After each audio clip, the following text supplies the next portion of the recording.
దీంతో పాటు బెండకాయ బాగా తిన్నప్పుడండి మరి స్పెయిన్ దేశస్థులు చేసిన పరిశోధనలు ఇంకోటి ఉందన్నమాట.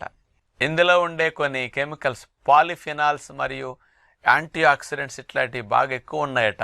వీటి వల్ల ఏమవుతుందంటే మెదడులో కణజాలం ఏవైతే ఉన్నాయో ఇవి ఆక్సిడైజేషన్ అంటే ఆక్సీకరణం చెంది దెబ్బతినకుండా మెదడు కణాలని రక్షించడానికి, అవి అనారోగ్యానికి గురవ్వకుండా కాస్త ఎక్కువ కాలం జీవించటానికి బెండకాయలో ఉండే ఈ కెమికల్స్ ఎక్కువ ఉండటం ఒక కారణం.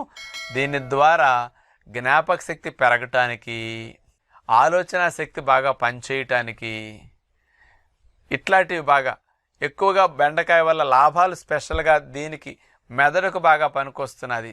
నేర్చుకునే శక్తి కూడా, లెర్నింగ్ ఎబిలిటీ బాగా పెరుగుతున్నది బెండకాయ తినటం వల్ల అనేది స్పెషల్గా స్పెయిన్ దేశస్తులు మరొక పరిశోధన ద్వారా, అంటే బెండకాయకి మన బుద్ధి పెరగటానికి, తెలివితేటల మేధాశక్తికి, జ్ఞాపక శక్తికి